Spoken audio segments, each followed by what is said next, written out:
All right, before we get into this week's list, let me tell you this. Week 50 is stacked.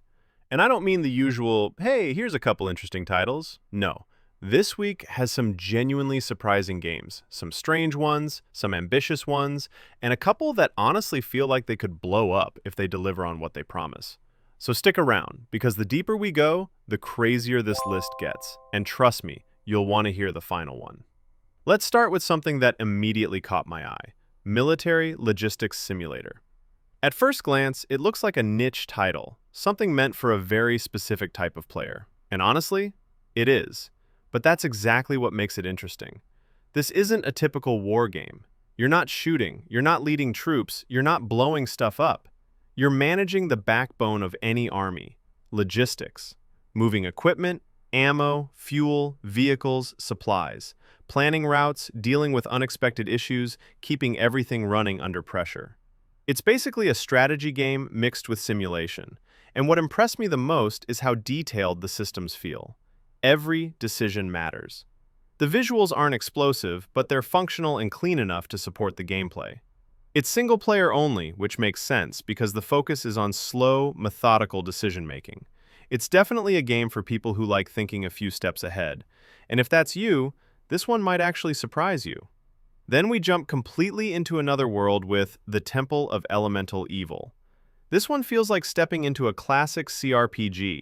Old-school dungeon crawling, tactical combat, dark fantasy atmosphere, and that familiar feeling of danger when you walk too deep into a room you weren't ready for.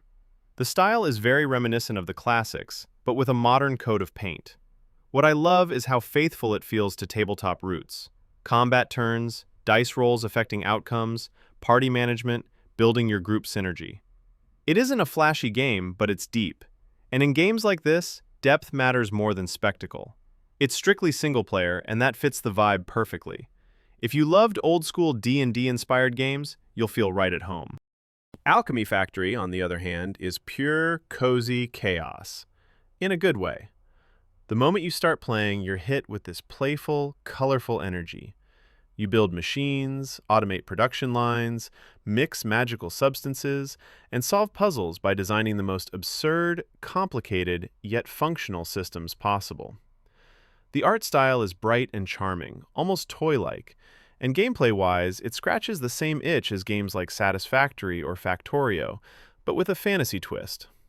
What makes it stand out is the alchemy angle. Instead of raw materials, you're working with magical essences, enchanted components, unstable reactions. And watching your factory come to life, with every conveyor belt and every glowing container moving in rhythm, is genuinely satisfying. It's single player, but it has that replay loop that keeps you redesigning everything over and over again until you accidentally sink 3 hours into fixing just one problem.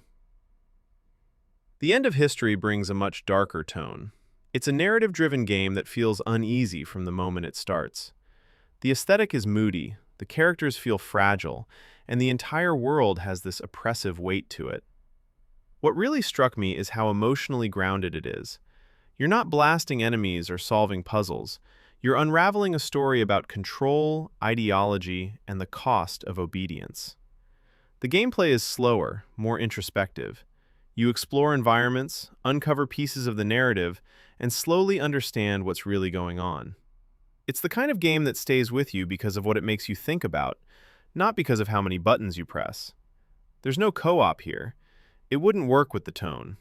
This one is meant to be experienced alone. Then we switch back to something calm and soothing with Everdream Village. This is exactly the kind of life sim, cozy builder hybrid that instantly relaxes you. You manage a village, gather resources, craft items, expand your home, and take care of your people. The art style is soft, pastel, almost dreamlike, and the entire game feels like a warm blanket. What I really liked is how gentle the progression is. You're not rushed, you're not punished, you're simply encouraged to build the world at your own pace. It's primarily single player, and it works perfectly that way. If you're into games like Stardew Valley or My Time at Portia, this one will feel like home. Then comes the wild card, Terminator 2D, No Fate. When I first saw this, I honestly laughed. Not because it looked bad, but because I didn't expect a Terminator game in 2D pixel form to look this good. But it absolutely works. It's a fast, brutal, retro action shooter with slick animations, hard-hitting sound effects, and that gritty, metallic vibe that fits the franchise so well. The gameplay is super responsive, sliding, shooting, dodging, blowing up robots, all in this beautifully animated pixel world. What I love is how it respects the atmosphere of the films while doing something completely different stylistically. It's pure adrenaline, and even though it's single-player, it delivers that strong action movie feeling. Howl takes things in a horror direction. You're thrown into tense, claustrophobic environments, hunted by creatures that feel unpredictable and aggressive.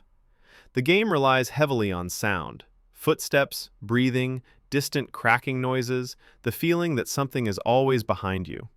Visually, it uses dark tones, tight spaces, and flickering lights to keep your nerves on edge.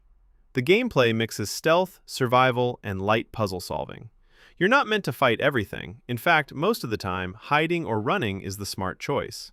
It's a single-player experience designed to make you feel constantly unsafe, and it does that extremely well. Skate Story is the total opposite. Stylish, surreal, and hypnotic. You skate through this abstract world made of glass and dust, hitting tricks to a rhythm, moving through environments that feel like they're from another dimension entirely. The visuals are insane. Sharp neon edges, reflective surfaces, floating particles. The gameplay is smooth, skill-based, and surprisingly peaceful once you get into the flow. It's not an arcade skating game. It's a vibe, a journey, something meditative. And when the soundtrack kicks in, it elevates the whole experience. It's single-player, and honestly, it should be. It feels like a personal trip inside someone's dream. Ashes of Creation is easily the biggest project on this list. An open-world MMORPG built around a dynamic, evolving world where the players shape everything. Cities grow, civilizations form, nodes expand, trade routes shift, all based on player actions. It's ambitious on a scale that most MMOs don't even attempt. The combat is hybrid, mixing action abilities with RPG targeting.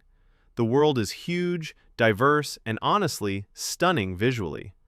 Every biome feels alive, from forests to deserts to snowy mountains. It's fully multiplayer, of course, with guilds, raids, trading, sieges, and exploration at its core. What makes this game exciting is the promise. The idea that no two servers will ever develop in the same way. If the developers pull this off, it could be one of the most unique MMOs ever made. And finally, we have Unbeatable, which is the energy peak of this entire list.